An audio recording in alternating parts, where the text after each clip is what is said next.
Assalamualaikum warahmatullahi wabarakatuh.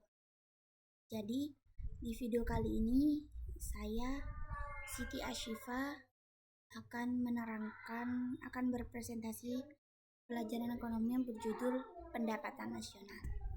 Yang pertama di sini ada pengertian dari pendapatan nasional. Pendapatan nasional adalah total nilai barang dan jasa yang dihasilkan oleh suatu negara dalam periode tertentu. Biasanya satu. Pendapat nasional itu menggambarkan tingkat perekonomian suatu negara dan digunakan untuk mengukur kesejahteraan ekonomi serta pertumbuhan ekonomi negara tersebut. Jadi, pendapatan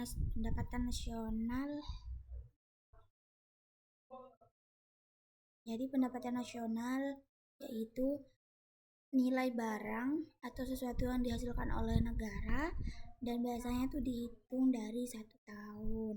Pendapatan nasional itu biasanya menggambarkan tentang mampu dan tidak mampunya suatu negara dalam ekonomi tersebut.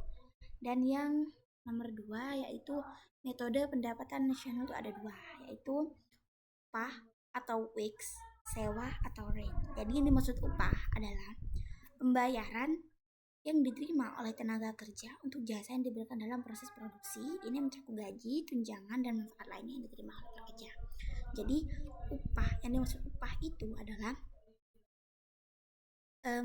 pembayaran yang diterima oleh tenaga kerja untuk jasa yang diberikan dalam proses produksi. Seperti contoh, kita bekerja di pabrik dan kita itu bisa mendapatkan gaji dan tunjangan setiap tahunnya. Yang nomor 2 itu sewa. Sewa itu merujuk pada pembayaran yang diterima oleh pemilik tanah atau properti untuk penggunaan sumber daya alam atau aset tetap dalam proses produksi. Sewa dapat berasal dari lahan, bangunan, atau sumber daya alam lainnya. Jadi, sewa itu sama halnya dengan pajak, tapi ini merujuk pada pembayaran yang diterima oleh pemilik tanah. Ya, misalnya kalau nyewa mobil, nyewa tanah, dan kontrakan itu termasuk sewa atau rent. Yang ketiga yaitu ada komponen pendapatan nasional. Di sini ada 4. Upah itu berupa wage, pendapatan dari tenaga kerja, sewa itu rent, pendapatan dari tanah atau properti yang dimiliki orang tersebut lalu dibayar ke mereka. Bunga itu pendapatan dari modal atau investasi seperti kita pinjam uang ke bank. Itu biasanya ada investasi atau bunga dari bank tersebut. Keuntungannya yaitu pendapatan dari kewirausahaan atau pemilik usaha, yaitu uang yang dihasilkan dari para pekerja itu bisa diambil oleh pemiliknya sendiri atau kewirausahaan. Yang terakhir ada pendekatan menghitung pendapatan nasional. Pendekatan produksi atau output approach menjumlahkan nilai tambah dari seluruh sektor produksi dalam perekonomian.